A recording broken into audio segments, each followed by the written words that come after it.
Bueno, podemos ir empezando. Así, cuando ya lleguen todos, ya empiezas tú, Juanfran. Perfecto. Bueno, buenas tardes a todos. Estamos aquí en esta nueva edición del webinar de la Spain YPN, de la IHR. Y hoy tenemos con nosotros a Juan Francisco Macián Pérez, de la Universidad Politécnica de Valencia, que nos va a presentar de manera breve su tesis en el estudio del resalto hidráulico y su aplicación en cuencos amortiguadores a través de modelización física y numérica. Así que, sin más presentación, yo creo que te podemos dejar la palabra, Juanfran, y es todo tuyo. Comparte pantalla y... Vale, pues nada, muchas gracias. Antes que nada, agradecer a Juan, Araceli, José María, Paqui y todos los que han organizado y me han invitado a este seminario. Y bueno, pues voy a compartir mi pantalla con la presentación y empezamos.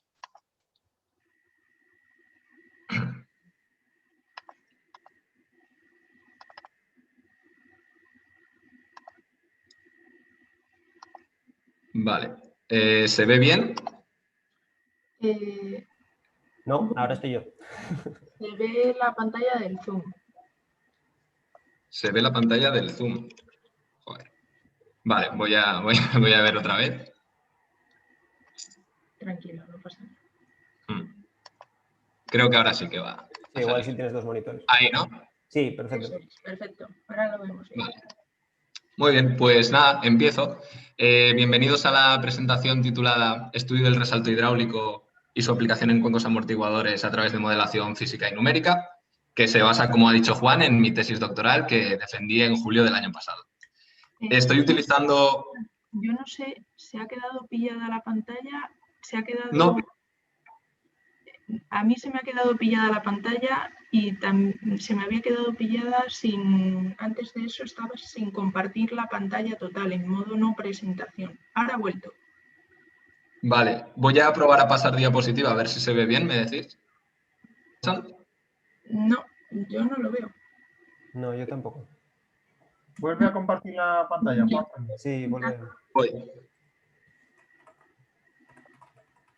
A ver. Buenos días desde la Universidad Autónoma de Baja California, muy lejos. Muchas gracias por venir virtualmente. ¿Se comparte así o...? Es como Sí, si tuvieras en modo no presentación. Pero yo ahora mismo la tengo en modo presentación y voy pasando diapositivas. No sé si... Lo que vemos es el PowerPoint. No, no se está viendo El eso. programa abierto. Lo que puedo hacer... Tener que poner Disculpad. presentación dentro del PowerPoint. Sí, claro. Yo en mi ordenador sí que lo tengo. Una vez comparto pantalla sí que lo tengo en modo presentación. Pero lo que puedo hacer es, ahora que ya me habéis visto, voy a entrar vía aplicación, que sí que parece que se compartía bien la pantalla. Lo voy a intentar así. ¿Os parece? Vale, sí, perfecto. Tardo un segundo. Sí, sí. Vale. Bueno, disculpar a los asistentes por estos problemillas técnicos. Son cosas del directo.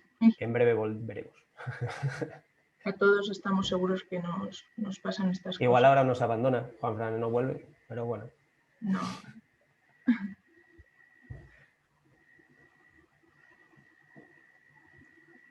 Tenemos gente... Bueno, por aprovechar, para los que estáis por ahí, podéis ir poniendo durante la presentación vuestras preguntas en el chat de preguntas y respuestas. Cualquier cosa que tal, y al final de la presentación pues haremos las preguntas correspondientes a Juanfran y tendremos una pequeña discusión de su tesis. Perdona, Juan. Ahora estoy ya con la aplicación, estoy compartiendo pantalla. Sí, estás... ahora, perfecto. ¿Ahora bien? Paso. Perfecto. Sí, perfecto. Vale. Pues bueno, disculpad de nuevo. Ahora sí voy a empezar a ver si no tenemos más problemas técnicos. Todo es fallo mío, por supuesto, porque... ¿Sí? Sí, sí, vale. Vale, genial. Pues nada, eso. Como he dicho, la presentación es sobre el estudio del resalto hidráulico y su aplicación en cuencos amortiguadores a través de modelación física y numérica. Y se basa en mi tesis doctoral que defendí el pasado 10 de julio. Os pido también disculpas porque la defensa fue en inglés, entonces la presentación, como he adaptado la presentación de la defensa, pues también va a estar en inglés. Y nada, empezamos. Un pequeño índice. Comenzaremos por ver una pequeña introducción, recalcando la importancia del fenómeno del resalto hidráulico. y a continuación abordaremos el proceso de modelado desde la doble perspectiva numérica y física. Posteriormente desarrollaremos los resultados del análisis del resalto hidráulico clásico y en base a ellos pondremos el foco sobre el resalto hidráulico que se da en un cuenco amortiguador tipificado. Finalmente pasaremos a resumir las conclusiones de la investigación.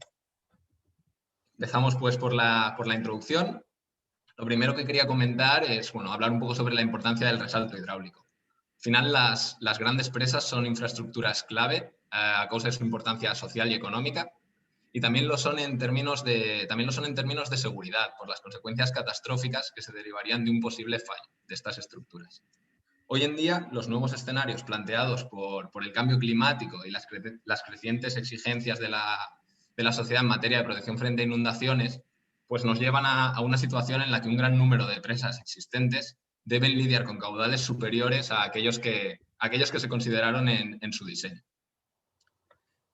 Bien, en el proceso de adaptación de presas a mayores caudales, que como ya hemos visto se hace cada vez más necesario, la disipación de energía supone un gran reto, tanto desde el punto de vista técnico como económico. Dentro de las estructuras de disipación de energía, la más extendida entre las grandes presas es el cuenco amortiguador. ¿En qué consiste el cuenco amortiguador? Bueno, pues en ellos se desarrolla un resalto hidráulico para disipar el exceso de energía del flujo y que pueda retornar al cauce en las condiciones adecuadas. En cuanto al resalto hidráulico propiamente dicho, pues es un fenómeno bastante conocido en el que se produce una transición abrupta de flujo supercrítico a flujo subcrítico y que se caracteriza por su gran complejidad, con una intensa entrada de aire, importantes fluctuaciones de velocidad y presión. Y bueno, más allá de esto es interesante hacer mención al concepto de resalto hidráulico clásico, que es aquel que ocurre en un canal horizontal, rectangular, prismático. Seguimos. En cuanto a cómo se caracterizan o cómo se clasifican los resaltos hidráulicos, pues generalmente se hace en función a las condiciones del flujo de entrada. Por un lado tenemos el número de Freud, que establece una relación entre fuerzas inerciales y gravitatorias en el flujo, de tal manera que para valores entre 4,5 y 9 de este número se considera que el resalto hidráulico es estable y además proporciona un comportamiento óptimo para propósitos de disipación de energía, que son un poco los que nos interesan a nosotros como ingenieros hidráulicos principalmente. Por otro lado, tenemos el número de Reynolds, que relaciona fuerzas inerciales y viscosas, y el de Weber, que relaciona inercia y tensión superficial, que también juegan un papel fundamental, en este caso, para garantizar la extrapolación de resultados obtenidos en laboratorio a escala prototipo. En este sentido, con la investigación de la tesis, lo que hemos buscado ha sido unas condiciones que limiten la aparición de efectos de escala y que además nos permitan plantear casos representativos de aplicación ingenieril real. Seguimos. Habiendo visto esta pequeña introducción, los objetivos que se concretaron para la investigación son, en primer lugar, hacer una revisión bibliográfica del fenómeno del resalto hidráulico. A continuación, desarrollar una metodología de modelación basada en una doble perspectiva de modelación física y numérica. Y a partir de esta metodología, pues, realizar una caracterización completa del resalto hidráulico clásico, buscando una visión, digamos, global de todos los procesos físicos involucrados, empleando las distintas técnicas de modelación que anteriormente se han presentado. Por último, se pasó a estudiar el resalto hidráulico en un cuenco tipificado USBR tipo 2. Me gustaría destacar que el número de estudios dedicados al resalto hidráulico en cuencos amortiguadores es relativamente reducido. Y eso llama la atención, sobre todo si se tiene en cuenta su innegable utilidad práctica. Y bueno, en definitiva, la investigación lo que trata es de contribuir al conocimiento general del resalto y su aplicación para disipar energía en grandes presas. Dicho esto, entramos ya un poco en lo que sería el meollo y vamos a empezar por comentar ciertas particularidades de los modelos numéricos desarrollados para esta investigación. Bueno, estos modelos se basan en técnicas CFD, dinámica de fluidos computacional, y utilizan estas técnicas para, al final, lo que buscamos es resolver las ecuaciones de gobierno del flujo. La discretización espacial de las leyes de conservación se hace con el método de los volúmenes finitos, mientras que la discretización temporal la realiza automáticamente el propio código que hemos utilizado, por medio de un criterio de estabilidad del tipo Courant. En cuanto al promediado o a la resolución de las ecuaciones de Navier-Stokes, se emplea el promediado RANS, consistente en una aproximación estadística a la resolución de estas ecuaciones mediante promediado temporal de velocidades y presiones. ¿Qué ocurre? Bueno, pues que el carácter no lineal de estas ecuaciones conduce a la aparición de nuevos términos desconocidos como resultado de este promediado. No obstante, en el proceso no se introducen nuevas ecuaciones, lo cual da lugar al conocido problema del cierre, que ha de resolverse pues, por medio de un modelo de turbulencia. En cuanto a los modelos de turbulencia, existen varios en función del número de ecuaciones de transporte para variables relacionadas con la viscosidad turbulenta que se empleen para resolver el problema del cierre. Y entre todos los modelos de turbulencia que existen, pues los de dos ecuaciones son la opción más frecuente en el campo de la ingeniería hidráulica.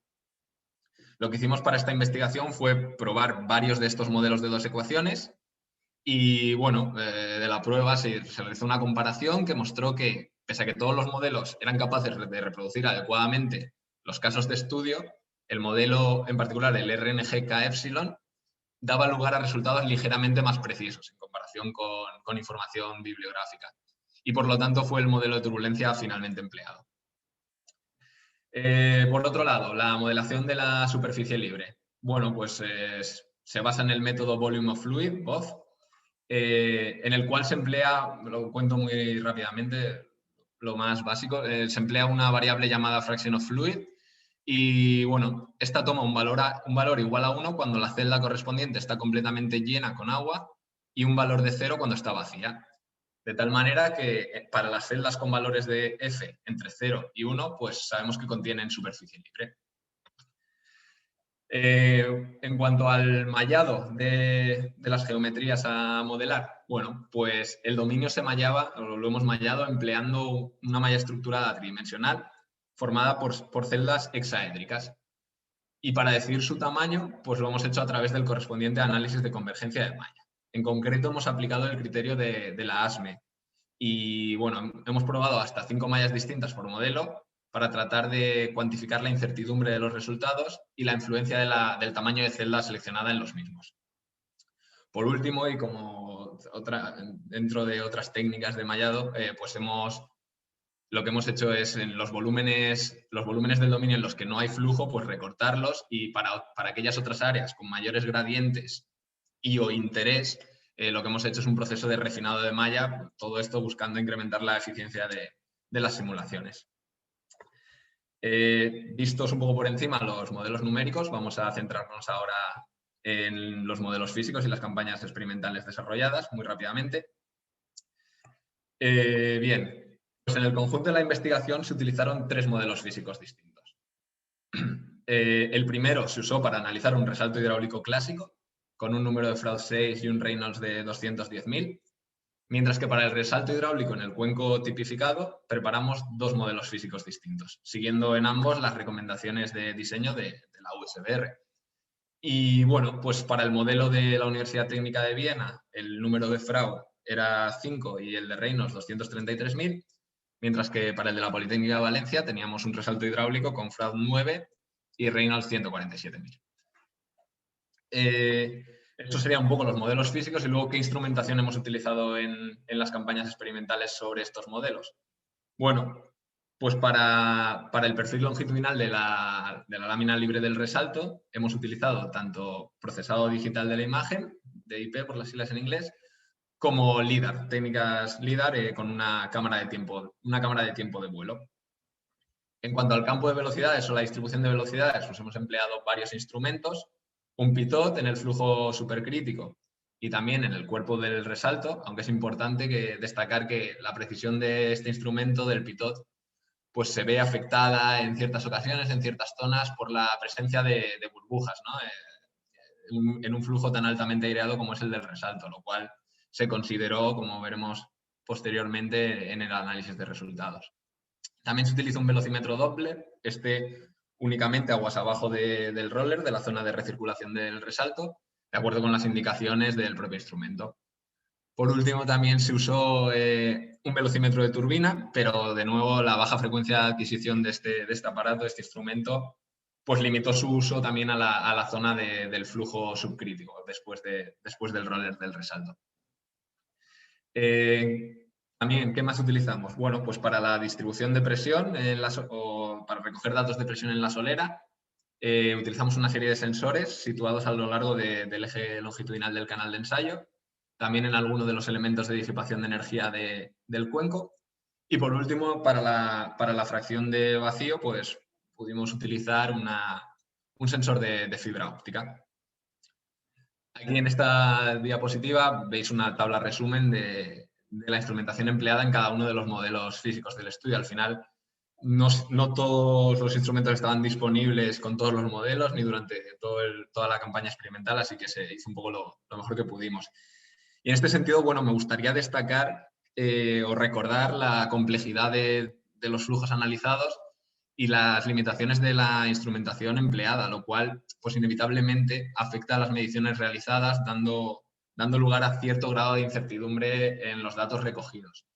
No obstante, pues por nuestra parte, el diseño de las campañas experimentales lo realizamos tratando de minimizar estas posibles incertidumbres, pues a través de una elección cuidadosa de los tiempos, posiciones y frecuencia de adquisición de datos, y también tratando de controlar muy bien las condiciones de los ensayos para asegurar su repetitividad y bueno, su rigor, en definitiva. Pasamos ya, si os parece, a los resultados. Y bueno, empezamos por el resalto hidráulico clásico. Primera variable que vamos a ver, el perfil longitudinal. Y bueno, el análisis se llevó a cabo por medio de contraste con información bibliográfica y para ello se utilizaron valores adimensionalizados. Vemos, bueno, en esta gráfica que tenéis ahí, podemos ver que los dos modelos numéricos desarrollados, en este caso uno con Flow 3D y otro con OpenFOAM, son capaces de reproducir con precisión el perfil de la lámina libre del resalto, tal y como se desprende del contraste con las expresiones de la bibliografía. Cabe destacar, pues, bueno, que para valores de X mayores a 0,7, los perfiles de ambos modelos numéricos pasan a ser, bueno, prácticamente coincidentes. En cuanto al modelo físico, para el resalto hidráulico clásico se midió el perfil con técnicas de procesado digital de la imagen y muestran buenos resultados en general en cuanto a la tendencia. Sin embargo, también se observa cierta sobreestimación de los valores de calado. Esto puede verse a ciertas particularidades de la técnica en sí, como por ejemplo que utilizar esta técnica implica tomar imágenes desde un lado, ¿no? Y al final el perfil que estamos observando es el que hay sobre el cajero del canal, en lugar de sobre el eje longitudinal del resalto. Sigo con las velocidades y bueno, empezamos con un análisis más general del campo de velocidades que nos muestra que hay un buen ajuste, tanto en los modelos numéricos como en el físico, para el decaimiento de la velocidad máxima con respecto a los datos bibliográficos. No obstante, las diferencias crecen para las velocidades máximas en sentido contrario al flujo. Si hacemos un análisis más detallado, es decir, un análisis individualizado de los perfiles de velocidad en la zona de recirculación del resalto, podemos ver que ambos modelos numéricos son capaces de reproducir el campo de velocidades de acuerdo con las expresiones analíticas de la bibliografía. Para los resultados experimentales, sin embargo, se observa una buena precisión en valores bajos de Z, pero las diferencias crecen en la zona más alta del perfil. Esto, al final, lo que nos indica es una bajada de precisión en la zona cercana a la superficie libre, donde la presencia de burbujas es mayor. Ya habíamos hablado de que el pitot, bueno, pues podía no ser tan preciso para flujos muy aireados, y también hay que tener en cuenta que esta zona es precisamente la zona en la que se dan las velocidades máximas en sentido contrario al flujo, lo cual explicaría las diferencias observadas en la diapositiva anterior también. Bueno, para las presiones en el eje de la solera, los modelos numéricos logran un alto nivel de coincidencia con respecto a la información bibliográfica y también una tendencia bastante similar respecto a las fluctuaciones de presión. Aunque para las fluctuaciones pico sí que obtenemos valores por debajo de los esperados. No obstante, si hablamos del modelo físico, sí que hay una gran dispersión de los resultados que nos lleva a pensar que no ha funcionado muy bien la recogida de datos, probablemente por la presencia de partículas en el flujo que hemos simulado en el laboratorio, que ha afectado la recogida de datos, ya que estos sensores de presión son muy, muy sensibles bueno, pues esto, la presencia de cualquier partícula sólida que haya en el flujo. Bueno, y nada, visto un poco por encima todo lo que hicimos en la caracterización del resalto hidráulico clásico, pues lo que hicimos es, en base a esta caracterización, abordar el caso de estudio de resalto hidráulico desarrollado en un cuenco tipificado USBR2. Empezamos de nuevo por el perfil longitudinal de la lámina libre. Veis en esta diapositiva, en la figura A, pues que nos muestra resultados del perfil longitudinal del resalto en el cuenco USBR2 en los dos modelos físicos desarrollados, el de la Politécnica de Valencia y el de Viena, y en el modelo numérico. En general vemos que tenemos resultados, bueno, pues bastante similares, con una ligera sobreestimación en los valores del modelo físico en el que se empleó tratamiento digital de la imagen. En la figura B lo que hemos hecho es comparar los resultados del modelo numérico con aquellos relativos al resalto hidráulico clásico. ¿Qué nos resulta interesante aquí? Bueno, pues observamos mayores valores de calado cerca del pie del resalto hidráulico, para x igual a 0. En el cuenco amortiguador, como consecuencia de la influencia de los elementos disipadores de energía. Si pasamos a la figura C, que compara los resultados de los modelos físicos de cuenco con los presentados anteriormente para el resalto hidráulico clásico, pues de nuevo vemos esta misma influencia de los elementos disipadores de energía al principio del cuenco. Y además vuelve a quedar patente la tendencia a sobreestimar el perfil por parte de técnicas de procesado digital de la imagen. Pasamos ahora al análisis de velocidades. Bueno, pues vemos que los perfiles de velocidad medidos en el cuenco, lo que hicimos con estos perfiles de velocidad medidos en el cuenco fue compararlos con una expresión analítica de McCord y Khalifa para resaltos hidráulicos clásicos. Y vemos que hay cierta discrepancia. Las principales discrepancias son derivadas del hecho de que para el cuenco amortiguador la velocidad máxima se sitúa, como podéis ver ahí, en la parte más baja del perfil. ¿Por qué ocurre esto? Bueno, pues de nuevo probablemente por la deflexión del flujo en los dientes de pie de presa, es decir, por la influencia de los elementos disipadores de energía, que lo que están haciendo aquí es disparar la velocidad del flujo en la zona contigua a la solera. Más allá de este análisis de la forma del perfil, vemos aquí en la distribución de velocidades que la figura A muestra una elevada coincidencia entre todos los perfiles del modelo numérico, independientemente de su posición a lo largo de la zona de recirculación del resalto hidráulico. Si lo comparamos con la expresión para resaltos clásicos, bueno, pues vemos que los perfiles en el cuenco muestran una caída más rápida de la velocidad desde la solera, en línea con los efectos que acabamos de mencionar del diente de pie de presa. Para los resultados del modelo físico, pues las diferencias se ven incrementadas, tanto entre los propios perfiles como en relación a la expresión analítica para resaltos clásicos. Es probable que de nuevo pues las limitaciones de la instrumentación empleada, tubo Epitot, os lo recuerdo, pues hayan jugado un papel importante. A pesar de ello, pues se pueden extraer también ciertos resultados muy interesantes, como por ejemplo el hecho de que la forma de los perfiles en el modelo experimental va aproximándose a la referencia del resalto hidráulico clásico conforme aumenta el valor de X, lo cual nos indica una desaparición progresiva de la influencia de los dientes de pie de presa en el flujo. Es decir, conforme más nos alejamos del pie del resalto hidráulico, pues mayor es la coincidencia entre el resalto del cuenco y el resalto clásico. Seguimos ahora analizando la distribución de la fracción de vacío. Se trabajó aquí con valores normalizados por medio de las expresiones presentadas por Murcin et al. Y bueno, al fin y al cabo es una formulación que distingue entre dos regiones del flujo, con una expresión analítica para las fracciones de vacío diferente en cada una de ellas. Para la región baja del flujo, pues vemos que hay un buen ajuste por parte de los modelos físico y numérico en relación a los valores máximos de fracción de vacío. Y comparándolos con los encontrados en la bibliografía.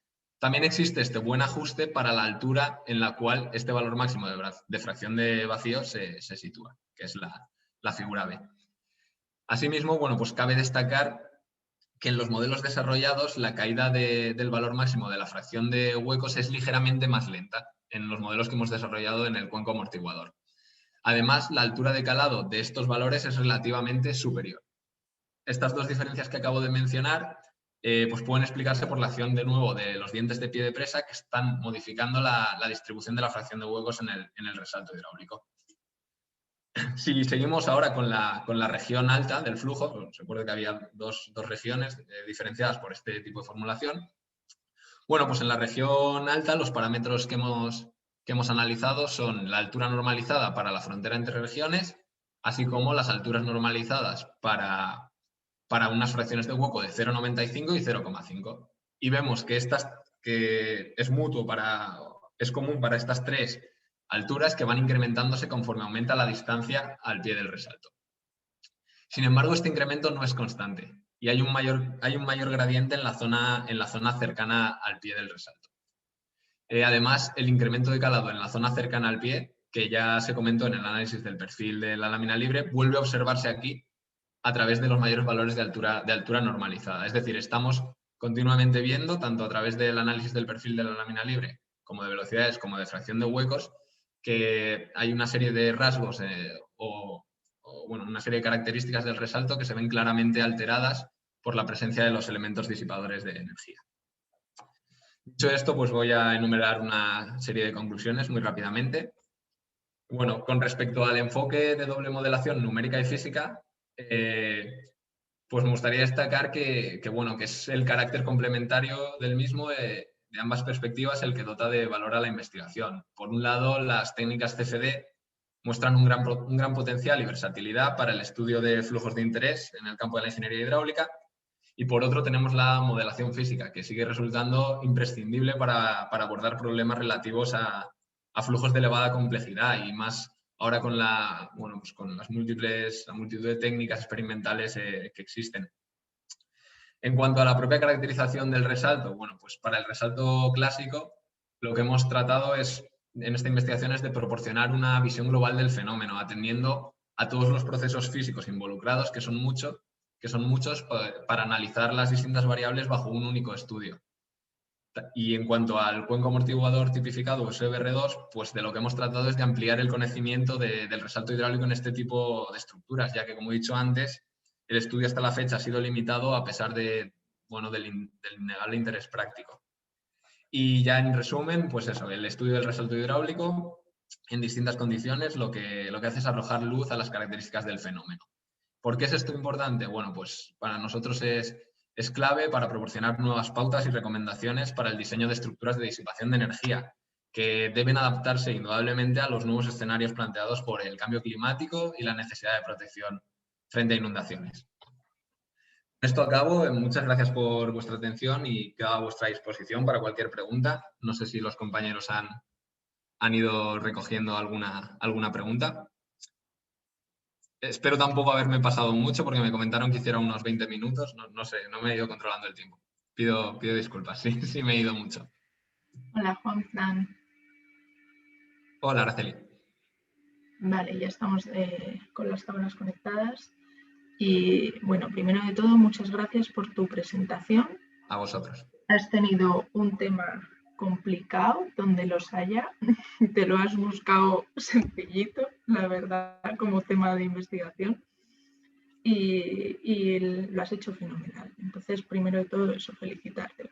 Muchas gracias. En el chat tenemos alguna pregunta.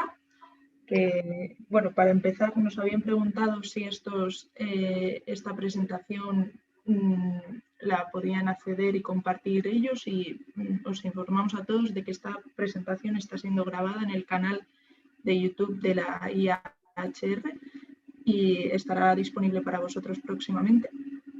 Y como ya sabes, yo tengo clase ahora, entonces me voy a tener que despedir muy poco, pero no me quiero ir sin antes presentarte una pregunta, que es: ¿a qué te refieres con tratamiento digital de la imagen? Sí, bueno, pues es una técnica que ha aplicado un compañero del laboratorio de la Politécnica de Valencia, Arnau Bayón, probablemente muchos lo conozcáis, y consiste en grabar con una cámara digital como he dicho, desde uno de los lados del canal, con unas condiciones de iluminación pues muy particulares, y al final esas grabaciones se procesan por ordenador y lo que hacemos es un sistema de detección de escala de grises a través de los píxeles, ¿no? Y gracias a ello se puede marcar un umbral en esa escala de grises que nos determina si lo que estamos viendo en nuestra columna de píxeles es agua o aire. Si hacemos eso, al final lo que tenemos son todas las columnas de píxeles que conforman la imagen del resalto hidráulico, y en cada una de ellas, a través de ese umbral, podemos ir marcando la posición de la lámina libre. Es un proceso que, bueno, pues como os he comentado, mi compañero Arnau Bayón lo digitalizó, lo programó todo y ha dado buenos resultados, aunque sí que es cierto que está esta cierta sobreestimación, es una muy buena aproximación, da una información pues muy valiosa, mucho más que, por ejemplo, medir con limnímetros o cualquier método más rudimentario. Pues muchísimas gracias por tu respuesta. Tenemos también de los participantes, hay personas que han estado preguntando.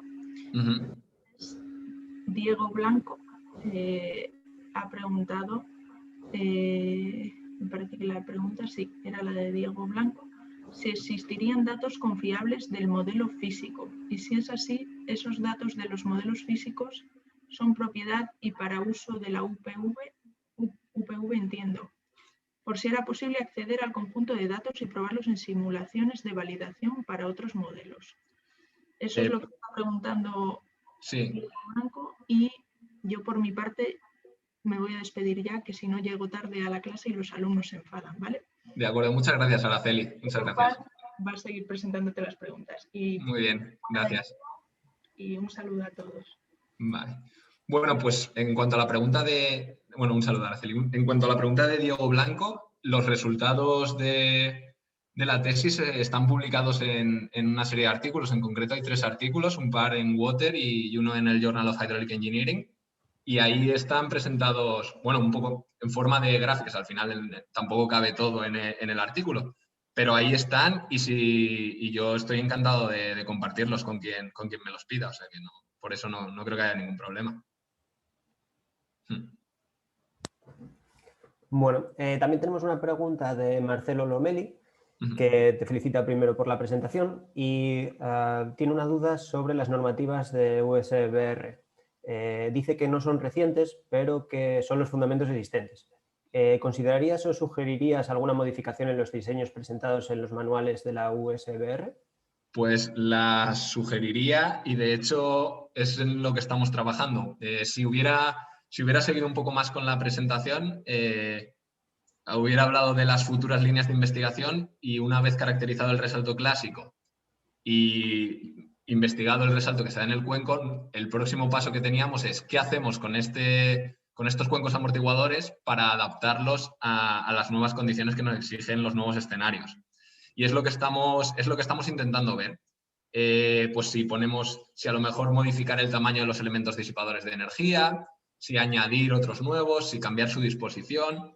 Y bueno, por el momento estamos viendo que aunque como dice Marcelo, el diseño es bastante antiguo, no es nada reciente, la verdad es que está muy bien conseguido y suele dar resultados óptimos. Pero sí que tenemos alguna idea de modificación que nosotros humildemente hemos visto que puede mejorar un poco el comportamiento de los cuencos y que vamos a proponer y esperamos publicar en algún que otro artículo futuro. Y bueno, y agradecerle a Marcelo también por su felicitación y por la pregunta. Muy bien. Bueno, están llegando preguntas sobre la grabación de este webinar. Esto estará disponible en la página de YouTube de la IAHR. Os pasaré ahora el enlace por el chat y además pues, le pediremos a Juanfran los DOI de sus artículos o las citaciones y también lo subiremos a la página web y se mandará un correo a la gente que está también Sí, también para que podáis preguntar o estas cosas. Os paso ahora el enlace y tenemos otra pregunta de Diego Sisto, que te pregunta si serías tan amable de dar unas pequeñas pinceladas del modo de llegar a esa malla óptima que nos explicaste en la presentación. Lo que hemos hecho para el análisis de convergencia de malla es coger el criterio de la ASME, que está en un artículo de Celic et al. De 2008, si no recuerdo mal. Es un artículo, más que un artículo, es una nota porque son 2 caras y media. Y lo que hace ese artículo es explicar paso por paso cómo se tiene que hacer el análisis de convergencia de malla. Y lo hemos seguido a rajatabla. Eso es básicamente lo que hemos hecho. Ya te digo, no tengo ahora mismo a mano el artículo y cualquier cosa que pueda explicar yo, es que es tan breve y es una guía, prácticamente es lo que pregunta él, es la guía de cómo aplicar el análisis de convergencia de malla. O sea, Sí, igual te puede contactar por correo y se también, le manda y le sin ningún recuerdo la problema. referencia, se la comparto sin ningún problema, claro. Sí, sí. Vale, genial. No sé si alguien quiere intervenir, también podéis subir la mano. Aquí hay una opción en el propio Zoom y os podemos dar paso. Y mientras tanto, yo tengo una pregunta sobre, es curiosidad más que nada, sobre este tema de que estás sobreestimando la lámina de agua. Dices que puede ser porque está cerca de las paredes, ¿no? Que al final Claro. metes a través del cristal del canal Sí. y siempre va a haber un pequeño codo ahí que te va a Exacto. sobreestimar. Esto me viene por unos ensayos que está haciendo Gonzalo García en la UTC, que tienen como un dispositivo que detecta el agua, entonces va bajando y cuando toca el agua sube. Entonces ahí es como cogen las cotas y también tienen, tienen el mismo problema, ¿no? Que como el resalto o como, en este caso otro tipo de flujo turbulento, Sí. pues tenía la lámina pues vibrando o oscilando entre varios puntos con un ancho bastante significativo, yo diría. Al final puede ser que estés cogiendo la mayor parte de las veces, las partes superiores de esa lámina y falte un poco para hacer la media. No sé si me he explicado bien. Sí, sí, es un problema bueno, que nosotros nos planteamos mucho y no sabemos muchas veces, por ejemplo, y es que al recortar un poco la presentación, en este caso, por ejemplo, no sé por qué, y es cierto, me he dado cuenta un poco sobre la marcha, ha ganado mucho más peso el procesado digital de la imagen cuando también lo hemos hecho con técnicas LIDAR. Sí, Que bueno, en el LIDAR hemos visto que, bueno, que esta sobreestimación desaparecía un poco. Pero nosotros antes de aplicar LIDAR teníamos exactamente esa misma duda que tú planteabas y no sabíamos qué iba a pasar. Porque decíamos, bueno, al final el LIDAR, ¿qué hace? Lo que emite es una señal que refleja el flujo. Ahí es imprescindible que esté aireado porque si fuera agua en calma, pues la señal que emitimos no la rebotaría. Entonces es la propia naturaleza aireada del resalto la que ahí consigue devolvernos la señal y que el LIDAR funcione. Pero decíamos, ¿esto qué va a pasar? ¿Va a dar en las gotas que salen disparadas? ¿Va a dar hasta sí, dónde hasta qué profundidad va a entrar? Y lo que hicimos fue probar un poco a ciegas. Bueno, no a ciegas, porque había estudios de otros compañeros publicados que decían que el LIDAR funcionaba bien. Pero nosotros pudimos comprobar, pues, de motu propio, que efectivamente metes ahí el LIDAR, mides y los resultados que te salen, pues es que clavan las expresiones analíticas o los modelos numéricos o datos bibliográficos que te encuentres por ahí. Sí, sí. sí, sí. Es impresionante, además parece mucho potencial. La Sí. verdad es que, bueno, felicidades es un trabajo enorme, tanto experimental, que tiene muchos equipos y muchos ensayos, me imagino, y también por el numérico. Podemos esperar un poco a ver si alguien quiere intervenir.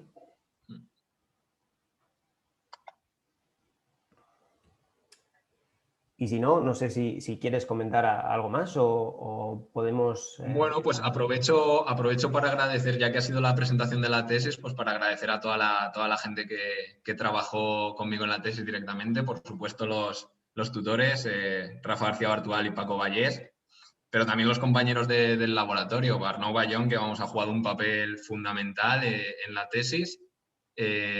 Hubiera sido el tercer director en Discordia, desde luego. Y también Beatriz Nacher, los técnicos del laboratorio, por supuesto, y Dani Valero, que un poco pues, abrió un poco el camino de esta investigación en el laboratorio de la UPV. Así que eso que quede dicho. Perfecto. Bueno, pues nada. Bueno, espera, que acaba de entrar una pregunta de última hora de Diego, sí. La Te pregunta dice del que si has descuento. probado a intentar con modelos SPH, que si has hecho una tentativa con modelos Los SPH. conozco, pero no he entrado. No he entrado a probarlos nunca. Los conozco, sé que, por ejemplo, en el CEDEX trabajan con ellos. He leído últimamente algún artículo de modelación numérica con SPH, pero no. Yo el que utilizo personalmente es Flow 3D, un software comercial, que lo que tiene es pues, muchas horas de vuelo en problemas de ingeniería hidráulica. Y al que le tengo muchas ganas, también por insistencia de varios compañeros, es a OpenFOAM, que al final es código libre y bueno, eso pues abre un mundo de posibilidades. Y de SPH pues también he oído cosas muy buenas, pero no he tenido el placer de probarlo. Bueno, pues si no hay más preguntas, nada, darte las gracias, ¿no? Muchas gracias por haber aceptado nuestra invitación y nos vemos en un mes, tendremos otro webinar. Muy bien. Y nada, cualquiera que quiera participar con nosotros en las actividades de la Spain YPN, pues podéis contactar con nosotros por correo y por Twitter para seguir y saber las fechas que tendremos los webinars y otras actividades. Muchas gracias a todos también por asistir y nos vemos el mes que viene. Muy bien, muchas gracias. Venga, Hasta luego. hasta luego.